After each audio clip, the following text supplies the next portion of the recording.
자, 이번에는 삼투란 현상에 대해서 얘기를 이제 해봅시다. 수동송 중에서 삼투란 현상 가지고 출제도 되게 잘 나오거든요. 그래서 처음에 이제 기본 이론을 조금은 좀 잘 알고 있어야지 적응에 쉬워지는 거예요. 자, 여기 이제 그림을 보면은 U자간을 지금 준비를 해서 지금 각각 농도가 다른 용액을 지금 준비를 한 거예요. 오른쪽에는 고농도로 설탕액을 준비했고 이쪽에는 저농도의 설탕을 준비를 했습니다. 근데 그 설탕 분자는 크기가 커서 그런지 자 이제 이 막을 저렇게 통과는 못한다 이렇게 한 것이고요. 여기 보면 이렇게 물 분자들이 보이는데 물 분자들은 저렇게 통과를 할 수가 있는 거예요. 자 근데 처음에 이 저농도와 고농도의 설탕액을 만들어 넣었을 때 같은 높이로 이제 사실은 채워지도록 조절을 해줬다라는 겁니다. 자 그렇다면 양쪽에 같은 높이로 들어가기 때문에 사실상 물 분자들이라고 하는 것들은 거의 같은 숫자가 사실은 있을 거예요. 별 차이가 없이. 그런데 자, 그 물 분자가 오른쪽에 있는 애들은 고농도의 설탕 농도이기 때문에 그 설탕들을 수화시키는데 이렇게 더 많이 쓰였을 거라는 거죠. 이쪽 좌측에 있는 것들을 보게 되면 저농도의 설탕용이기 때문에 그 물 분자가 농도가 낮으니까 이 설탕 분자들을 수화시키기 위해서는 좀 덜 쓰였을 것이다 라는 겁니다. 그렇다면 자유로운 물 분자, 즉 이 구멍을 통과할 수 있는 자유로운 물 분자들은 이쪽 좌측이 훨씬 더 많을 거라는 거죠. 그죠? 그러면 물질이 고에서 저로 이동하는 수동송 현상이 일어날 것이다. 그래서 우측으로 이동해 가죠. 그죠? 물론 좌측으로 이동해 가는 것들도 있긴 있는데 우측으로 이동하는 것이 더 많을 것이다. 그럼 어느 순간 좌측과 우측으로 이동하는 것의 그 물 분자가 같은 숫자가 된다면 우리가 화학 평형의 동적 평형 상태에 이른다 이렇게 표현하고 이거 우측에 물의 높이가 훨씬 더 올라가는 이런 모습을 볼 수 있을 것이다 라는 거죠. 이게 바로 삼투 현상이죠. 그죠? 자, 우리 삼투 현상을 얘기할 때 이렇게도 표현합니다. 삼투압에 따라서 이동한다. 삼투라는 것은 삼투압이 낮은 곳에서 높은 곳으로 물이 이동한다. 삼투압이라고 하는 것은 P는 C 곱하기 R 곱하기 T. 여기에서 말하는 C, 용질의 농도. R은 기체 상수. T는 절대 온도. 자, 그렇다면 기체 상수와 절대 온도라고 하는 것은 막을 사이에도 양쪽이 뭐 다를 일이 없으니까 결국에는 용질의 농도라는 것에 의해서만 삼투압이 좌우가 되는 일이 발생할 수가 있죠. 차이를 얘기한다고 했을 때는요. 그래서 용질의 농도가 높은 쪽이 뭐가 높은 거예요? 삼투압이 높은 거예요. 그죠? 그러면 고농도의 용액에서 저농도의 용액에서 고농도의 용액으로 용매인 물이 이동한다 이렇게 얘기가 되는 거지. 그죠? 이해가요? 자, 우리가 삼투 현상을 이렇게 표현합니다. 자, 이것을 한번 세포의 수준을 이제 확대를 해봅시다. 자, 여기 그림 보니까 동물 세포를 가지고 실험을 했는데 적혈구를 가지고 실험을 했고 하나는 식물 세포라는 걸 가지고 실험을 이제 했습니다. 자, 적혈구라고 하는 것을 비이커에 집어넣는 거예요. 용액 안에. 자, 비이커를 준비를 했어요. 이렇게 비이커를 준비를 했습니다.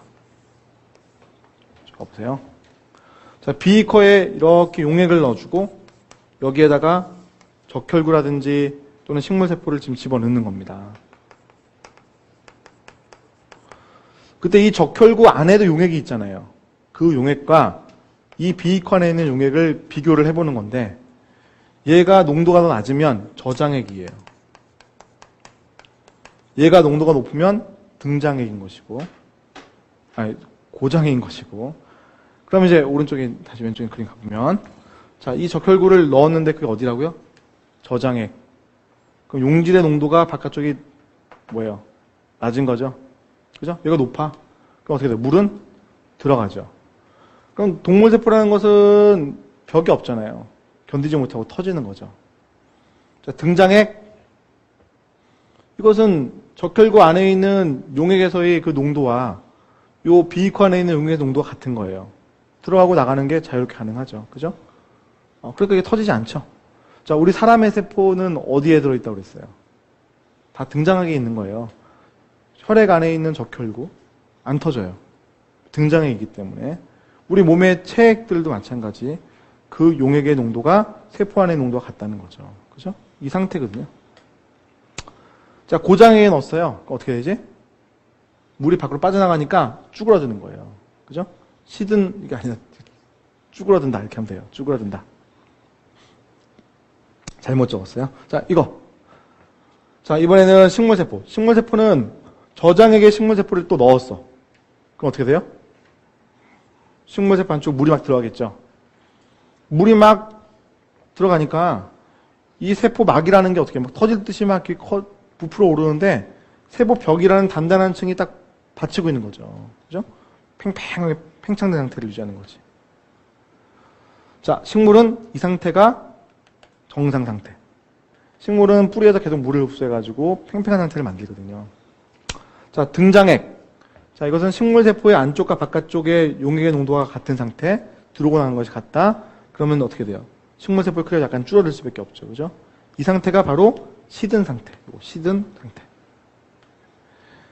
자, 마지막으로 고장액에다가 식물세포를 집어넣었어요. 그럼 어떻게 될까? 물이 밖으로 빠져나가요. 그런데 세포벽이라고 하는 것은 단단한 구조물이니까 그대로 있고 이 안쪽에서는 이 세포 막 부분이 떨어져가지고 안쪽으로 더욱더 축소가 되는 거예요. 이런 것을 이제 우리는 원형질이라고 하는 성분들이 암쪽으로 쭉쭉 축소가 되는 거니까 원형질 분리현상이다 이렇게 표현하죠. 오케이? 이해가요? 자, 그래서 우리 삼투현상이라고 하는 것은 저농도의 용액에서 고농도의 용액 쪽으로 물이 이동하는 것이다. 그죠? 그때 동물세포와 식물세포에 어떤 일이 일어날 수 있는지를 우리가 본 거예요. 그죠? 어떤 일이 일어날 수 있는지 본 거란 말이죠. 자, 특징들 잘 기억해 놓으십시다. 자, 여기 용어 하나 또 오타 있는데 용해가 아니라 용혈입니다. 용혈. 이거는 여기다 적어야 될까? 자, 용혈 이렇게 적어야 돼요. 이것도 시든이 아니고 이거는 쭈그러든다 이렇게 할 것이고 표현을 이제 이렇게 해요. 쭈그러든다. 이게 시든이죠. 시든 이렇게.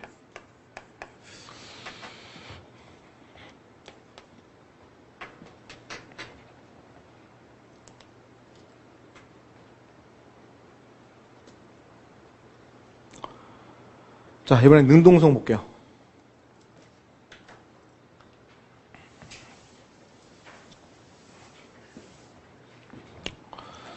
자, 능동성이란 것은 어떠한 그 분자, 내가 이동시켜야 할 분자를 어느 한 방향으로 이렇게 보내는 거예요. 한 방향으로. 그 방향성이 이미 정해져 있습니다. 자, 그때 이제 어떻게 이동할 것인가 하는 것의 대표적인 것이 요 NA 플러스 K 플러스 펌프예요. NA 플러스 K 플러스 펌프. 얘는 제가 단순하게 그리면 이렇게 그리는 거예요. 자, 이렇게 세포에 막이 있을 때 이게 세포의 바깥쪽, 이게 세포의 안쪽이에요. 그럼 이렇게 이제 NA 플러스 K 플러스 펌프가 있으면 세포의 바깥쪽으로 이렇게 NA 플러스 이온이 3개가 나가고 안쪽으로 2개가 들어옵니다. 그때 ATP라는 분자가 소모가 되어가지고 ADP와 PI로 이렇게 쪼개지는 거죠. 오케이? 단순하게 그리면 이 그림이에요. 그리고 시험 문제에서는 대개는 이 ATP와 PI, ADP 이렇게 안 적고 이렇게만 시험 문제에서 나오죠. 그죠? 근데 항상 방향성이 NA 플러스는 바깥쪽 나가게 되어 있고 K 플러스는 안쪽 2개가 들어오게 되어 있습니다. 자, 왜 그런가 한번 봅시다. 자, 펌프라고 하는 것들은 사실은 구조 변화에 의해서 어떤 물질을 붙이거나 떨어뜨리는 일이 가능하게 되는 거예요. 그러다 보니까 방향성이 생깁니다. 자, 여기 볼게요. 자, 먼저 이 그림을 보시면 NA 플러스 이온이 붙을 수 있는 자리가 표현되어 있어요. 동그랗게 되어 있죠. NA 플러스 붙을 수가 있어요. 그리고 반대편에 여기 K 플러스 이온이 붙을 수 있는 자리가 있긴 있는데 붙을 수가 없는 구조로 약간 이제 좁아진 형태로 좀 그려져 놨습니다. 그럼 세포의 안쪽에는 NA 플러스 이온이라는 것도 있고 K 플러스 이온도 있을 텐데 누구만 붙어요? NA 플러스 이온만 붙을 수 있는 거예요. 그 애들이 붙을 수 있는 자리가 3자리가 있는 거고 그럼 얘가 붙습니다. 쭉 붙었어요. 그러면 얘들이 붙고 나면 ATP가 붙을 수 있는 자리가 만들어집니다. 그때 ATP가 붙으면 어떻게 돼요? 쪼개지죠. 그럼 ATP는 쪼개지니까 PI와 ATP 두 개 나눠지게 되는 것이고 PI가 붙게 되는 형태가 나죠. 그죠? 자, ATP는 또 모르시는 분도 있을 테니까. 자, ATP라는 것은 아데노신 트리포스페이트예요. 그래서 ATP, 아데노신 트리포스페이트 세 개의 인산기가 붙어 있다. 그게 쪼개지면 아데노신 다이포스페이트 두 개의 인산기가 있다. 그리고 인산기 하나 떨어나가는 거죠. 그죠? 그때 얘는 이제 무기인산이니까 무기인 오르가닉 표현을 붙여가지고 PI 이렇게 적습니다. 그래서 요 PI라고 하는 무기인산 요게 붙는 거죠. 오케이? 이해가요?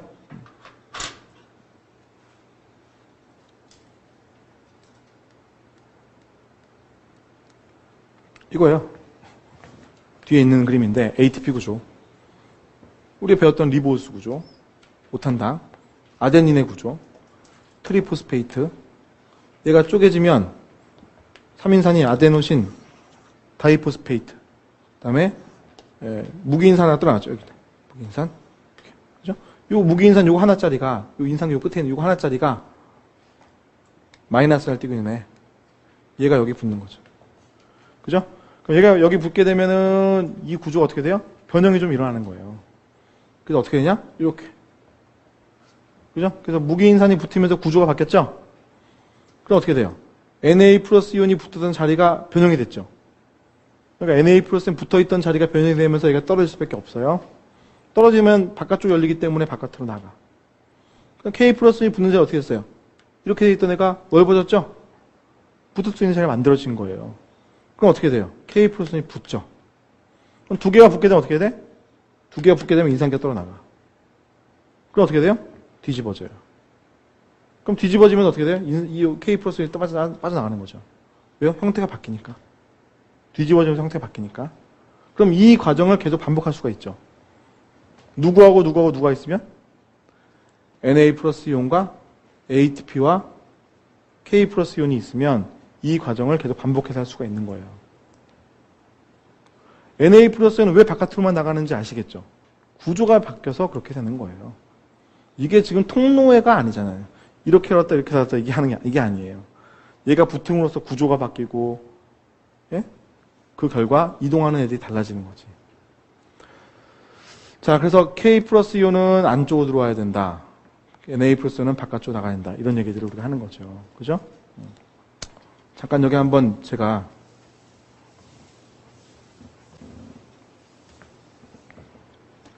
설명을 해볼게요. 제가 이거 페트리디시 접시, 배양 접시를 준비했어요. 배양 접시에 제가 세포를 여기다 놔뒀어요. 오케이? 세포를 놔놨어. 자, 그래서 Na 플러스 이온과 K 플러스 이온과 ATP라는 분자를 제가 갖고 있어요. 각각 어디에다가 놔두면 Na 플러스 K 플러스 펌프가 작동할 것 같아요? 네?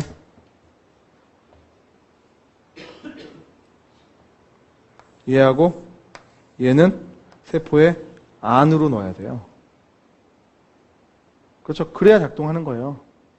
그리고 K 플러스 이온은 요 배양액에다 놔둬야죠. 그렇죠? 그럼 Na 플러스 이온이 붙고 안쪽에서 붙어야죠. 세포의 안쪽에서 붙고 ATP가 소모가 되면서 케이블 바깥쪽에 있는 걸 안으로 들어올 거 아닙니까? 각각의 위치에 따라서 뭐가 있어야 된다라는 것이 정해지는 거죠. 이해갑니까?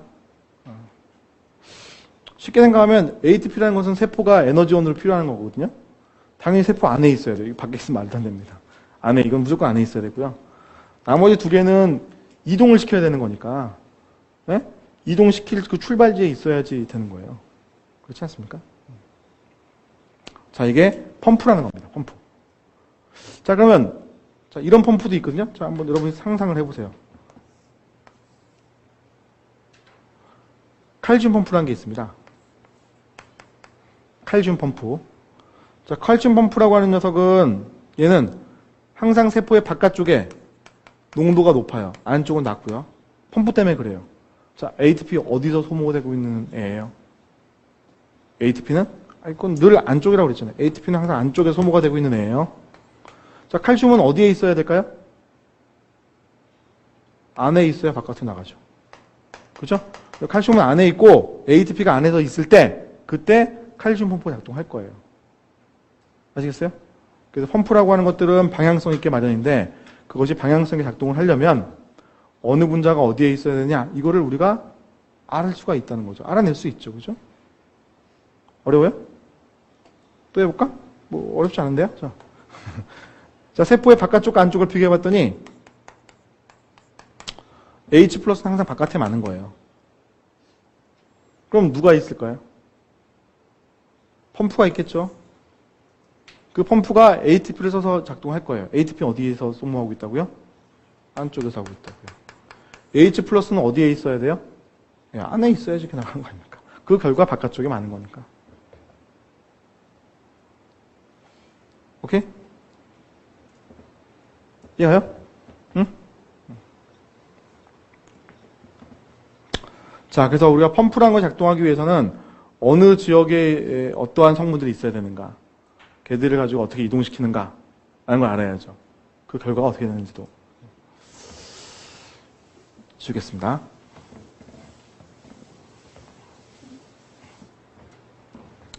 제가 한번 요거 그려볼게요. 세포 내외의 이온 농도 9배, 농도 9배, 농도 기울기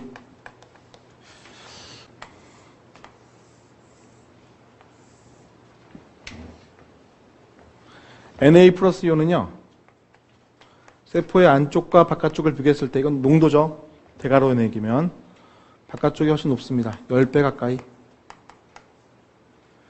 K 플러스 이온은요, 세포의 안쪽이 세포의 바깥쪽보다 훨씬 높습니다. 늘 이래요. 왜요? 펌프 때문에. 펌프가 어떻게 작동했길래 그럴까요? 방금 했잖아요. Na 플러스 이온을 세포의 바깥쪽으로 내보내고 있으니까, 세포의 안쪽으로 K 플러스 이온을 들여오고 있으니까. 그래서 이런 농도가 9배가 형성이 되어 있는 거죠. 자, 칼슘을 비교해보면 칼슘은 세포의 바깥쪽이 항상 높아요. 안쪽은 너무너무 낮아요, 사실은요. 왜 이런 현상이 빚어졌을까요? 누군가가 능동적으로 한쪽 방향으로 칼슘을 이동시켰으니까 이런 거지. 누가 했을까? 펌프가 있다는 거죠. 어떤 펌프? 칼슘 펌프. 칼슘을 어디로 이동시키고 있다고요? 세포의 바깥쪽으로. 아시겠어요? 그래서 동물 세포라는 거를 우리가 연구를 해보면 항상 세포의 바깥쪽에 Na 플러스 이온의 농도가 높은 게 특징입니다. 항상. 그리고 칼슘도 사실은 바깥쪽에 높고요. 다른 이온도 많이 바깥쪽에 높습니다. 근데 K 플러스 이온은 안쪽에 높은 게 특징인 거죠.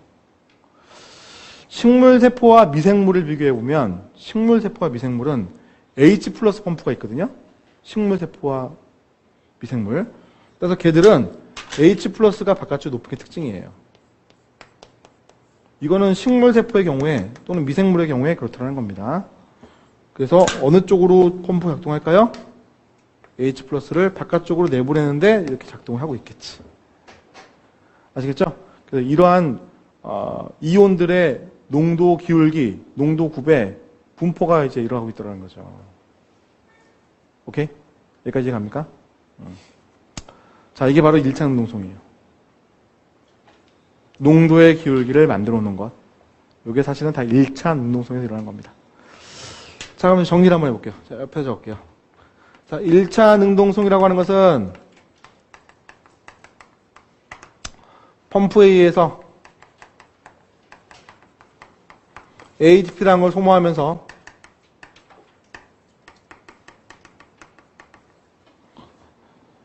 수송을 하는 것. 이게 1차 능동성입니다. 그 결과 동물 세포는 Na 플러스 농도가 바깥쪽에 항상 높아요. K 플러스 이온은 항상 안쪽이 높은 거고요. 칼슘은 항상 바깥쪽이 높습니다. 식물 세포와 원핵세포의 경우에는 H 플러스가 항상 바깥쪽이 높은 거예요. pH가 항상 바깥쪽이 낮은 겁니다. 자, 2차 능동성이라고 하는 것은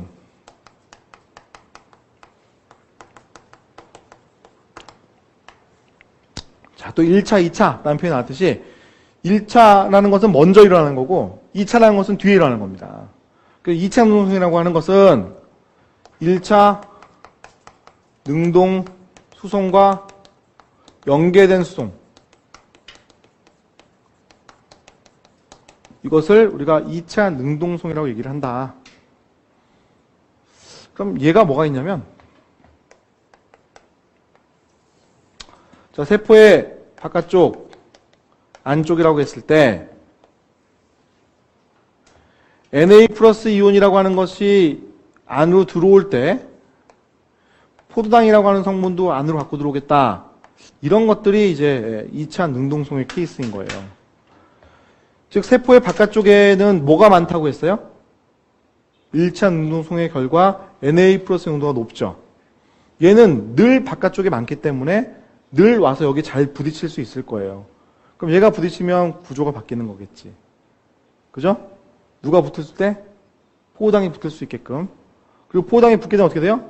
둘이 동시에 붙었을 때는 구조가 또 바뀌어가지고 얘가 뒤집어지면서 안으로 갖고 들어올 수가 있어요. 그러면 뭐예요? 능동성이죠. 얘들은 구조의 변화에 의해서 갖고 들어오는 것 같은 거니까. 그렇죠? 그런데 이때 누구를 활용한 거예요? 얘가 늘 많으니까 얘를 활용하자 이 얘기죠. 아시겠어요? 그러니까 얘가 문제가 되는 게 아니에요. 난 얘를 가지고 들어오고 싶어. 얘를 가지고 들어오기 위해서 얘를 활용한 거죠. 그죠? 이런 것을 우리가 2차 능동성이다. 1차 능동성과 연계되어 있다 이렇게 얘기를 하는 겁니다. 자, 비슷한 얘기가 식물에서도 쓰일 수 있을 거예요. 자, 그 그림이 우리 교재에 있는데, 자, 보세요. 자, 이거는 주로 식물세포라든지 또는 미생물, 즉 세균들이 가지고 있는 양성자 펌프라는 애요. H 플러스 펌프. 그래서 세포의 바깥쪽으로 H 플러스를 계속 내보내요. 안쪽에서는 ATP를 쓰면서 내보내는 거죠. 그 결과 H 플러스는 세포의 바깥에 항상 높은 농도로 존재를 한다. pH는 바깥쪽이 낮을 것이다 이렇게 얘기를 하겠지. 자, 그때 자, 이와 같이 이거 뭐 식물세포 예를 보여주고 있는 것 같긴 한데 설탕이라고 하는 분자를 갖고 들어오려고 하는 거예요. 그때 뭐를 활용하는 거냐? H 플러스의 농도 기울기를 활용한다는 거죠. 자, 여기에 누가 있어요? 설탕 H 플러스의 공동성자로 적어놨죠? 같이 갖고 들어오니까 공동 이렇게 표현한 거예요. 공동성한다. 그래서 H 플러스는 늘 붙을 거야. 그죠? 이건 늘 붙을 거예요. 항상 농도 높으니까. 얘가 붙었을 때 어떻게 돼요? 얘가 붙을 수 있고 그 둘이 같이 결합을 했을 때 뒤집어지면서 안으로 들어오는 거죠. 즉 설탕이라고 하는 애를 어떻게 보면 이쪽으로 이렇게 수송을 하려고 H 플러스를 지금 활용하고 있는 겁니다. 그죠? 이 세포가 설탕이라는 거를 얻기 위해서. 그래서 동물 세포 같은 경우에는 포도당이라는 성분을 자기가 세포가 빨리 받아들여가지고 에너지를 써야 되잖아요. 그걸 방금 본 거고요. 식물 세포 같은 경우는 설탕이라고 하는 것이 광합성을 했을 때 체관 따라 움직이는 산물이라고 그랬었죠. 그저께 배웠죠. 그죠? 이당류. 그래서 걔를 이렇게 세포들이 받아들이려고 할 때 쓰는 거예요. 오케이? 이해 갑니까? 응? 자, 이런 것을 우리가 2차 능동성이라고 한다. 자, 얘는 몇 차 능동성? 1차. 얘를 지금 포함하는 게 아닙니다. 얘는 1차. 얘가 2차 능동성. 아시겠죠? 얘가 2차 능동성. 그럼 에너지를 얘는 썼습니까? 안 썼습니까? 직접 ATP를 쓰진 않았습니다만 농도 기울기라는 에너지를 활용한 거죠. 그렇죠? 그래서 우리가 2차 능동성이다 이렇게 얘기를 하는 거예요. 이해가시죠? 응? 자, 이번에는 거대 분자일송이라는 걸 얘기할 거예요.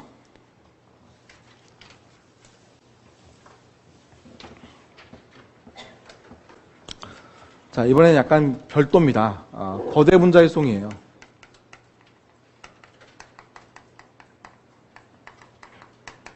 일종의 능동성이라고 할 수는 있어요. 왜냐하면 방향성이라는 게 있기 때문에 에너지도 상당히 많이 쓰기 때문에. 근데 뭐 이걸 능동성이냐 수동성이냐라는 주제를 가지고 출제하는 일은 사실은 없어요. 얘는 어떻게 보면 약간 별도로 거대한 분자를 어떻게 하느냐, 수동을 어떻게 하느냐 여기에 좀 약간 초점이 있습니다. 자, 이 거대 분자를 세포라는 게 있을 때 그 세포에 바깥쪽으로 이렇게 내보낸다. 이거를 우리는 외포작용이라고 부릅니다. 외포작용. 영어로 표현하면 엑소, 밖으로 나가는 거니까 사이토, 세포, 시스. 반대로 갖고 들어오잖아요? 그러면 내포, 작용. 영어로 표현하면 엔도, 시토, 시스. 엑소는 바깥으로 나가는 건데 시토가 이게 세포니까 세포의 바깥으로 나가는 것이고, 내포작용은 엔도가 아니니까 세포의 안으로 갖고 들어온다 이렇게 얘기를 하는 거죠. 그죠? 자, 그때 외포작용은 이미 우리가 그림에서 본 게 있어요. 자, 여기 볼게요.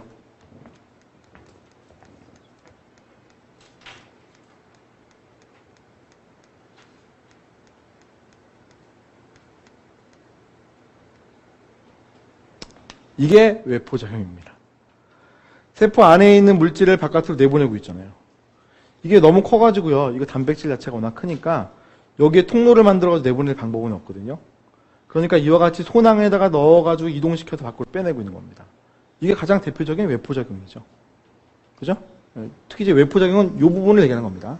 이건 이제 전달되어 오는 거고, 여기에서 내보내겠다. 이게 이제 외포작용이죠. 궁극적으로는요. 자, 반면 내포작용이라는 것은 이제 세포의 안으로 갖고 들어오겠다라는 거죠. 뒤로 갑시다.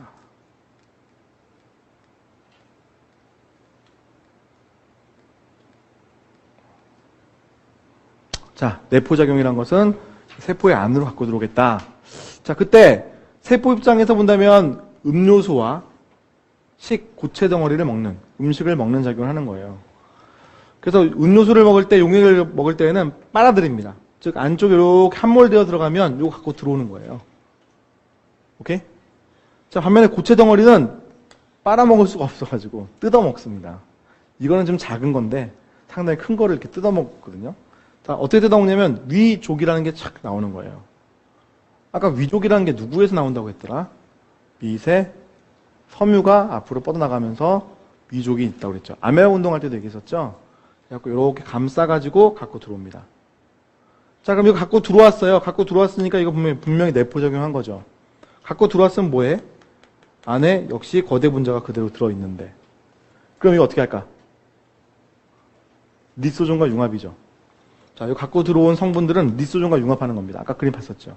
그죠? 리소좀이 대기하고 있다 먹지 않았습니까? 하여튼 여러분들, 아까 봤다 보니까 표정들이 안 좋아져요. 봐야 되잖아.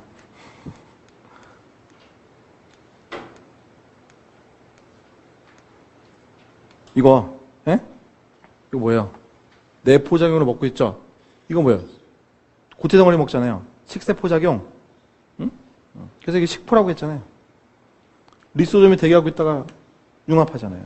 그죠? 이해가요? 자, 그럼 이렇게 해서 내포작용을 해가지고 거대 분자라든지 뭐 이런 것들을 분해할 수가 있는데 하나 가지 더 있어요. 수용체맥의 내포작용. 잠깐 그거 봅시다. 자, 내가 어떤 성분들 중에서 난 이거 먹어야 돼 이겁니다. 보라색. 난 다 필요 없어. 네? 이거 녹색 이거 많아? 아니, 난 이거 먹고 싶지 않아. 보라색만 먹을 거야. 그러면 어떻게 하냐면 이 세포가 수용체를 만들어서 바깥에 내놓습니다. 그리고 빨간색의 이 수용체라는 것은 보라색과만 지금 만나고 있죠. 그렇죠? 자, 이 보라색과 만나게 되면 보라색과 빨간색이 결합하게 되면 이 아래에 보시면 외피 단백질이라고 부르는 애가 있는데 요거 이름이 이제 클라스린이라는 애가 있어요. 외피 단백질이라는 애가 요게 클라스린이라는 애가 있습니다.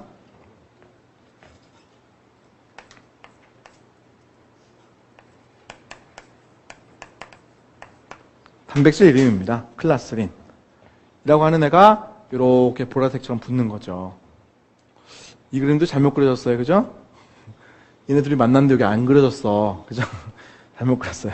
예? 만나면 그려줘야 돼. 사실은. 자, 그래서 그려지면 어떻게 돼요? 이렇게 아래로 함몰되어 들어가요. 왜냐면 이 옆에 있는 백질들이 사슬처럼 이렇게 얽혀요. 이렇게. 얽히니까 서로 이렇게 마치 장력 같은 게 생기듯이 이렇게 안쪽으로 파고 들어가는 거예요. 최종적으로는 여기를 잘라주는 효소가 있어요. 디나민이라는 효소가 있는데 걔가 잘라가지고 이렇게 안으로 쏙 갖고 들어오는 거예요. 이거 갖고 들어오면 이것도 어떻게 된 거예요? 거대 분자를 먹긴 먹었죠. 그런데 누구만 많이 먹었어?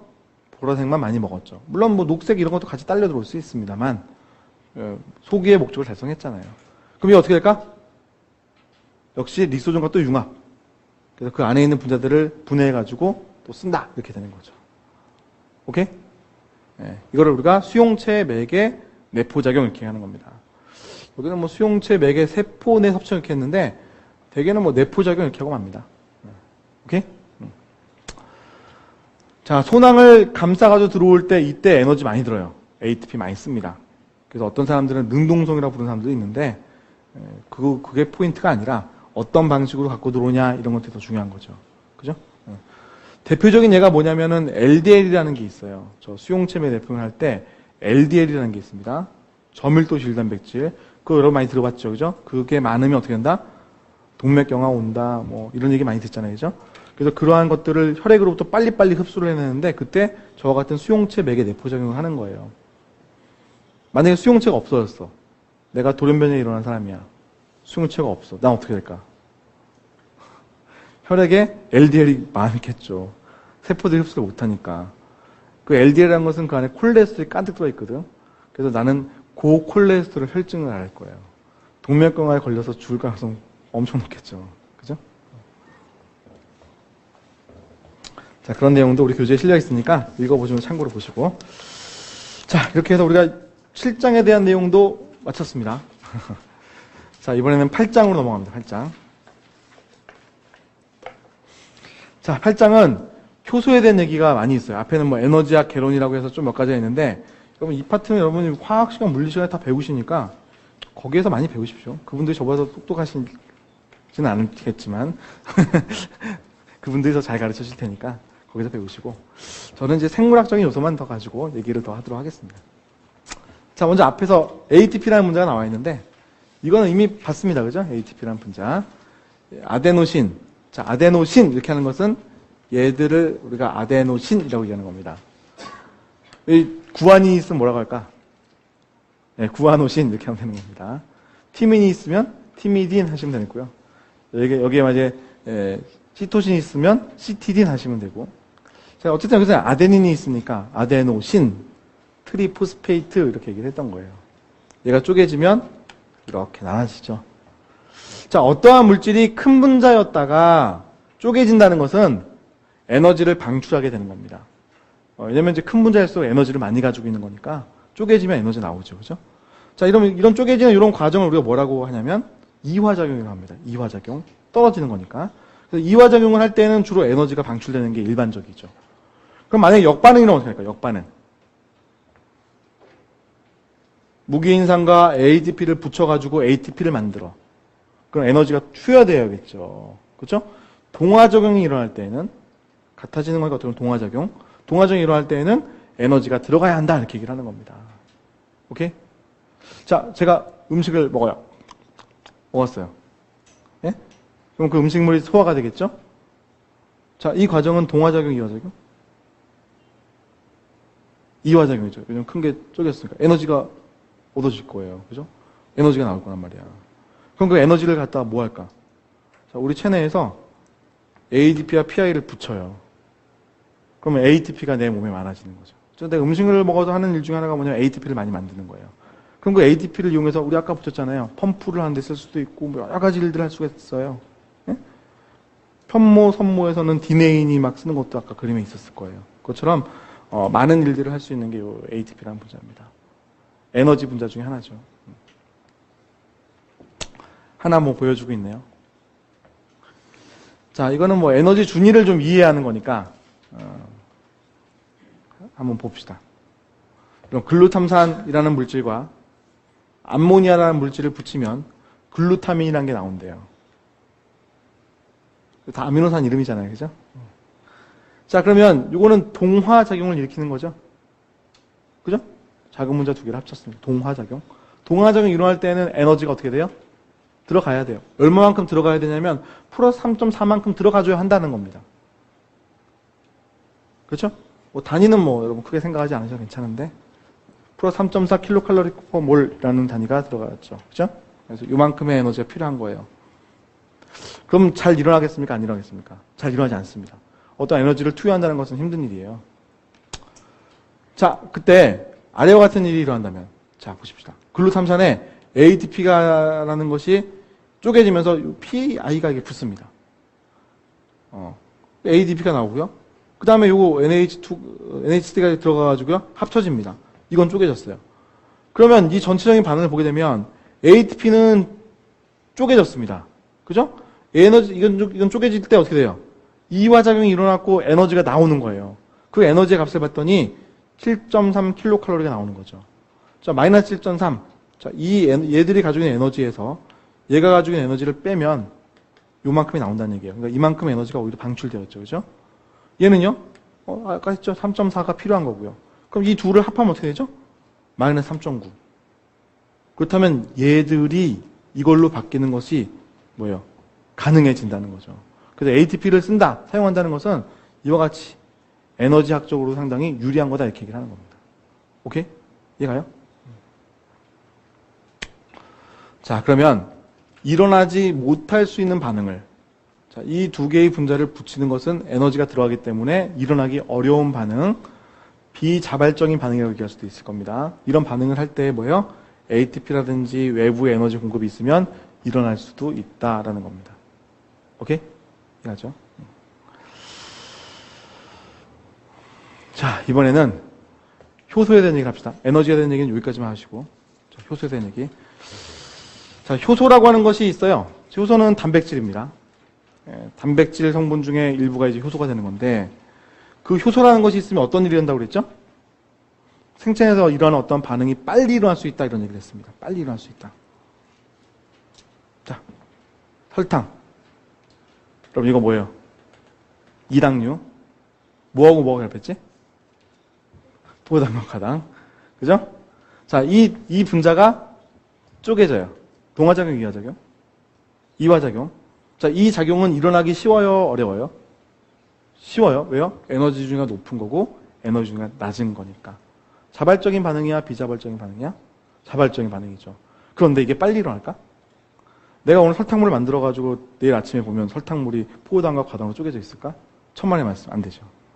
그러니까 자발적인 반응인 반응인데 언제 이게 다 완료가 될지는 모를 정도로 느리단 말이에요. 그때 누가 있으면? 효소가 있으면 이 반응은 삽시간에 빨리 일어난다는 거죠. 그죠? 그래서 효소라는 것은 반응 속도를 빨리 해주는 거예요. 이해가요?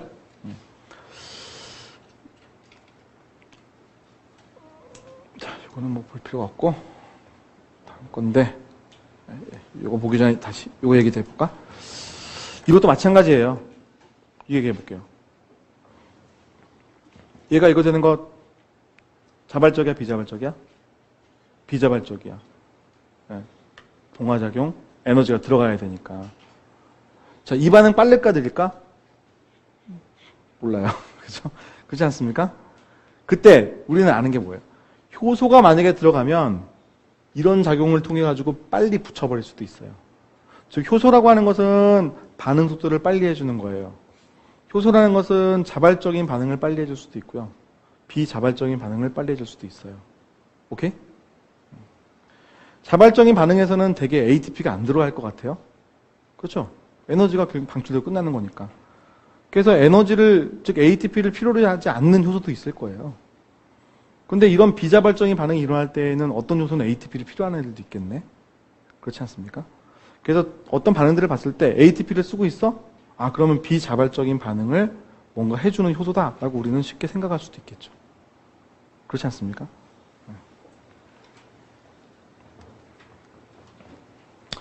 자, 이번에 에너지의 준위를 한번 다시.